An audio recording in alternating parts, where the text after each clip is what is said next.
After Modi and after 2014, such facile and insincere manufacturing of national leaders was shown up for what it was. Narendra Modi is now the template for what it means and what it takes to be a national leader. मैं नरेंद्र दामोदर दास मोदी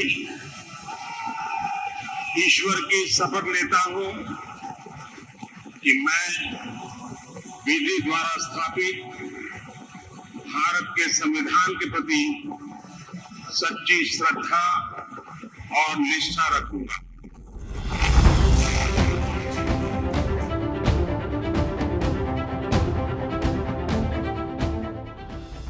भारत के विदेश मंत्री S Jaishankar ने मंगलवार को Delhi university में Modi at 20 dreams meet delivery किताब पर हो रही विशेष चर्चा कार्यक्रम में हिस्सा लिया। इस दौरान उन्होंने गृह मंत्री अमित शाह और अजीत डोभाल के बारे में बात की। इस दौरान विदेश मंत्री बोले कि वो दिल्ली विश्वविद्यालय आकर बेहद प्रसन्नता का अनुभव कर रहे हैं। ये उनकी मातृ संस्था है, यहाँ आकर वो बेहद खुश हैं। Modi at dreams meet delivery को लेकर विदेश मंत्री एस जयशंकर ने कहा कि इसका एक बड़ा हिस्सा बाहर के लोगों के द्वारा लिखा गया है, यानी कि उन लोगों के द्वारा जो सरकार का हिस्सा भी नहीं है। किताब के बारे में जिक्र करते हुए विदेश मंत्री ने कहा कि नरेंद्र मोदी ऐसे प्रधानमंत्री हैं जिन्होंने पूरे देश के लोगों की आकांक्षाओं और भावनाओं पर कब्जा कर लिया है। विदेश मंत्री ने किताब के कुछ हिस्से को पढ़ते हुए कहा कि भारत में मोदी के पहले नेता कैसे बनते थे। ये सवाल राजनीति के गंभीर विद्यार्थियों को परेशान करता था। 1947 यानी आज़ादी के पूर्व नेता वो होते थे जिनके नाम पूरे क्षेत्र और राज्यों में लिए जाते थे, लेकिन प्रधानमंत्री नरेंद्र मोदी का नाम युगों युगों तक याद रखा जाएगा। आज़ादी के बाद के दशकों यानी कि गठबंधन के युग में राष्ट्रीय नेता शब्द का काफी दुरुपयोग भी हुआ। दिल्ली के मीडिया ने अपने मित्रों व पसंदीदा लोगों को ये दर्जा बांट दिया, लेकिन 2014 के बाद से पीएम मोदी ऐसे नेता हैं जिन्होंने राष्ट्रीय नेता क्या होते हैं ये दर्शा दिया है, ये बता दिया है और ये साबित कर दिया है। कुल मिलाकर ये किताब बताती है कि नरेंद्र मोदी का उदय भारतीय राजनीति में एक महत्वपूर्ण क्षण है।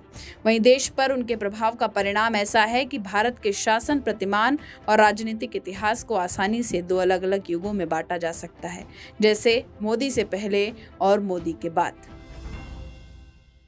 Many of his programs in Gujarat, the bringing up of Narmada's waters from South Gujarat to Saurashtra, for instance, were conceptualized with a long view. Their gestation period ran into more than one electoral cycle because Modi worked for not just the next election but the Gujarat of the next decade and the next generation. Expectedly, the BJP too became the political vehicle of Gujarat's development and aspirations for the next decade and the next generation. इसके अलावा विदेश मंत्री ने इस दौरान Ukraine संघर्ष का जिक्र किया। उन्होंने कहा कि भारत ने यूक्रेन रूस युद्ध को तुरंत खत्म करने और उससे उपजे ईंधन व भोजन की कमी के मद्देनजर देश के अपने हितों की रक्षा करने के बीच संतुलन कायम कर लिया है। दिल्ली विश्वविद्यालय में Modi at 20 dreams meet delivery book पर चर्चा को संबोधित करते हुए उन्होंने आगे कहा कि दक्षिण एशिया के अंदर ज्यादा एकीकरण तभी हो सकता है जब भारत इसकी अगुवाई करे। उन्होंने कहा कि इस क्षेत्र के अन्य देश भारत की ओर देख रहे हैं कि वो नेतृत्व करे और इसके लिए संसाधन जुटाए। आपको बता दें कि ये किताब भारत के प्रधानमंत्री नरेंद्र मोदी के पिछले 20 सालों के राजनीतिक जीवन को दर्शाती है, जिसमें गुजरात के मुख्यमंत्री के रूप में उनके कार्यकाल को लेकर भारत के प्रधानमंत्री बनने तक का ब्यौरा शामिल है।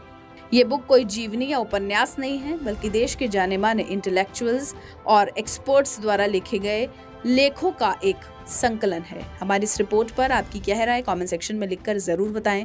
वीडियो को लाइक करें, शेयर करें। बाकी देश और दुनिया से जुड़ी तमाम बड़ी खबरों के लिए सब्सक्राइब करें हमारा डिजिटल चैनल TV9 भारतवर्ष।